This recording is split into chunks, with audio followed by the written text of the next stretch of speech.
Hello, I'm Doug Mayo from the Jackson County Extension Office. My colleagues and I are going to talk to you about developing a family disaster kit. Disasters have hit Florida in a number of ways. We tend to think only of hurricanes, but certainly there have been wildfires and floods, bad thunderstorms, a number of things that have happened that cause large power outages. And that's the biggest problem people face. When we have a major disaster, we lose electricity for multiple days, and it takes a while for help to arrive, especially in rural areas.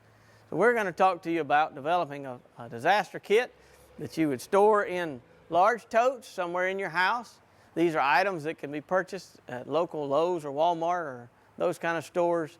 And the cost ranges from a basic kit of about $200 to $300 up to as high as $1,200. It just depends on the items that you want to put together. But the main thing is don't wait until the disaster is looming. You don't want to spend up your cash. You want to have these things on hand already.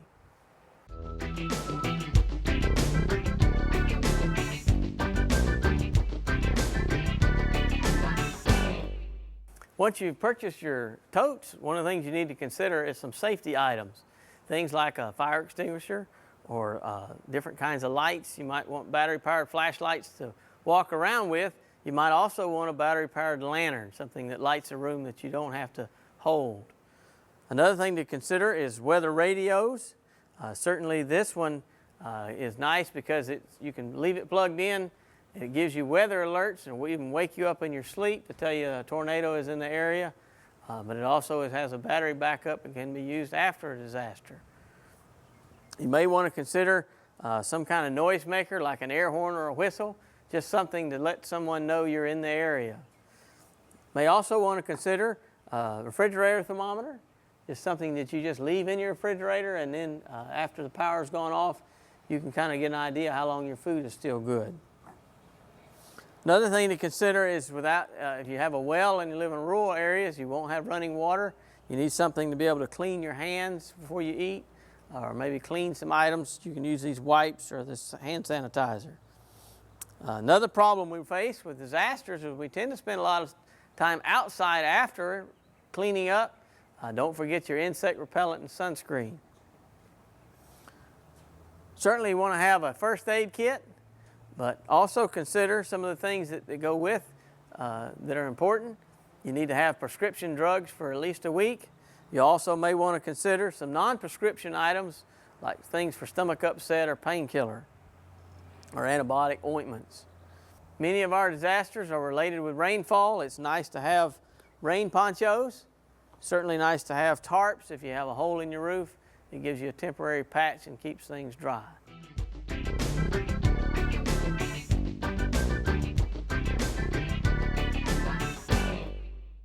After a storm or a disaster, we may have one of the biggest messes we've ever seen. It's good to have your cleaning supplies available. Certainly if you have an unscented chlorine bleach, it can also serve as a water purifier if you have a medicine dropper. May want to think about some comfort items, whether it's a sewing kit to just make some small repairs, or blankets, pillows, that kind of thing. You may have to evacuate things that make you comfortable. Need to consider cooking. If you're going to be 3 to 5 days with no electricity, if you have a basic camp stove that runs on propane, then you can do your cooking. And certainly if you buy food for this, you want to make sure that you have a can opener if you're going to be using canned items. Also, you want to have disposable plates and utensils. That way you're not faced with a lot of cleanup with no water. And you also want to have some trash bags. Many times the trash is not picked up for several weeks and you may have a mess to clean up. Those are always good to have, and you might be able to use them also as a poncho or something. Also nice to have some basic necessities. Certainly you want to have enough toilet paper on hand and paper towels, Kleenexes and soap. You may be a while before Walmart is open again, so you want to have these things on hand. It's also important to have gas, and they always tell you to fill up your cars before a disaster, but you got to have the gas cans to give you that extra capacity. So you want to buy these ahead of time, and then when you go to do your fill up, you're ready. Also need to have water. They tell us you need to have 1 gallon of water per person. This kind of container is nice because it holds 7 gallons, and you can just fill it up from your tap. The other thing that's important is you want to be able to keep your food. These are 5-day coolers. You may want to consider buying several of these. If your food is already cold, it's packed tight and covered with ice, it will stay cold up to 5 days.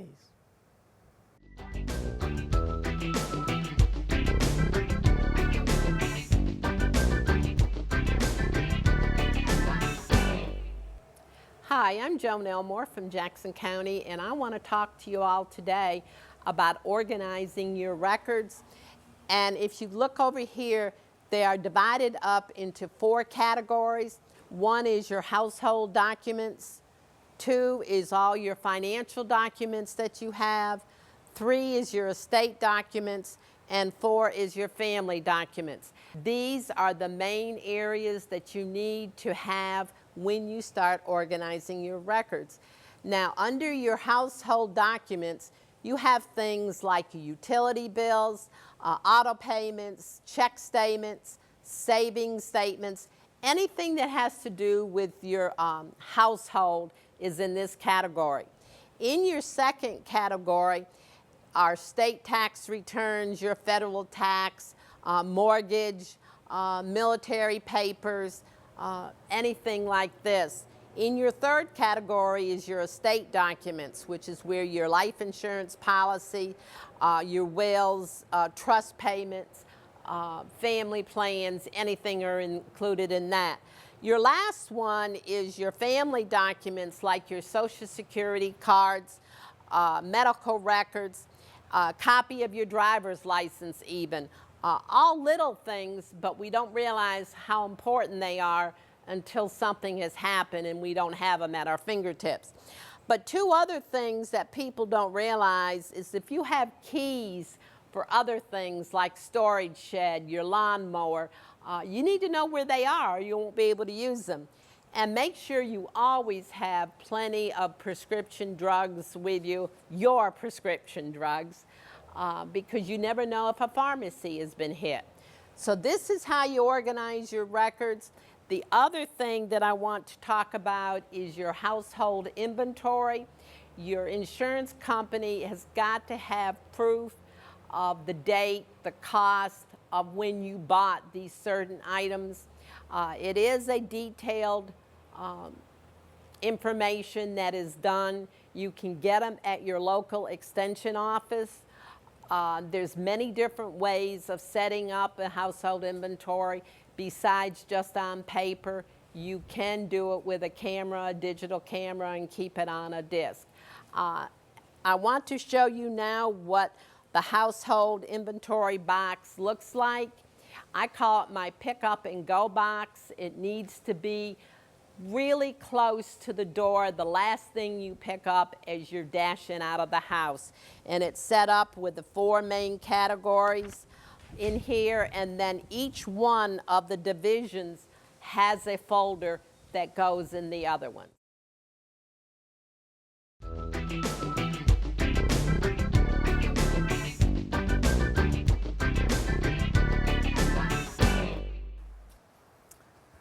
Another area that kind of gets overlooked sometimes is what do you do with your pets? Certainly if you're going to have to evacuate, you want to be able to take them with you. The minimum is at least have a leash and collar that fits every animal. For cats, that's not a very good option. You want to have some kind of a crate that you can carry them in. And if you can get large dog crates as well, and that makes it a nice way to contain them. You may want to consider even adding some toys or something to occupy them while they stay in them. Most of all, though, you want to have food and water for them. This is a nice type feeder because a 2-liter bottle fits on it. But it really doesn't matter. The main thing is that you're prepared for yourself and your family, and your pets are part of your family, and they need to be provided for too.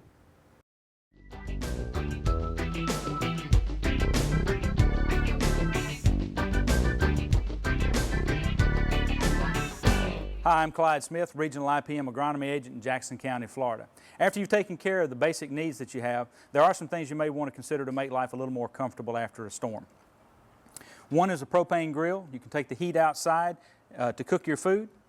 You can have an inflatable air mattress to make sleeping a little more comfortable, especially if you're having to sleep in a general area. Meals ready to eat are very popular.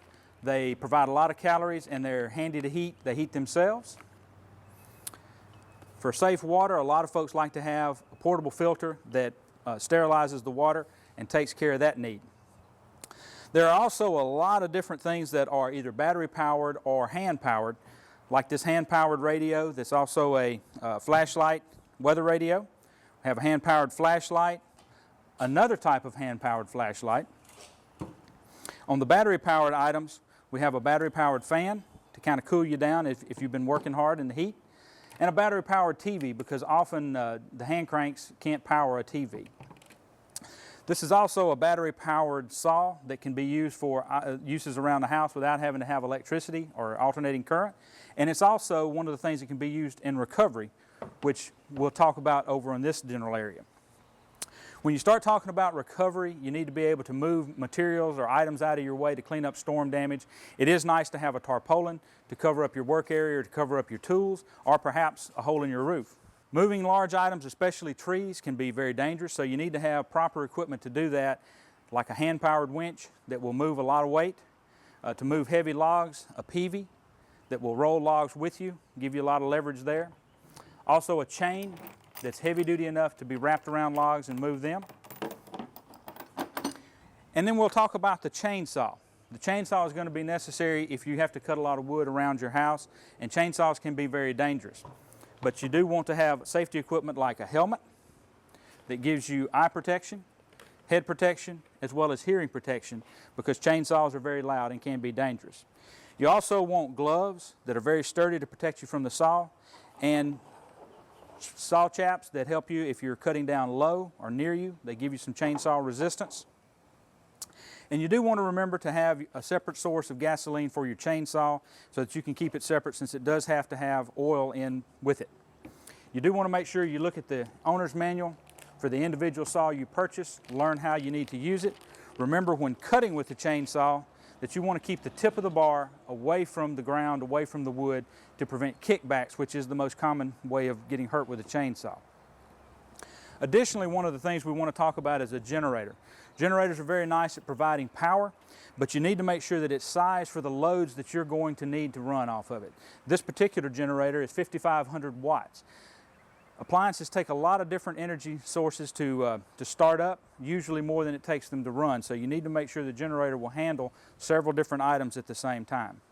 If your generator is not hooked directly into your house through a safe transfer switch installed by an electrician, you need to have a heavy-duty extension cord, about 30 amps, that will provide power to several different items. And this is very necessary to use these instead of a small generator cord, which can overheat and cause a fire. It's also important to remember never to use a generator inside, never use it too close to the house because it can cause a fire and the exhaust can be poisonous. You also want to remember that when using a generator, it is nice to have the power, but your neighbors may not be as excited about that. So you want to make sure you run it at times when it's not going to bother a lot of folks, and to make sure that everybody in the area stays happy.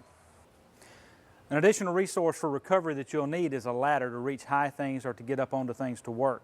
Make sure that the ladder is planted firmly on the ground. Make sure it is secured firmly to the item that you're climbing up, and make sure you don't work off the top of the ladder, especially when working with a chainsaw.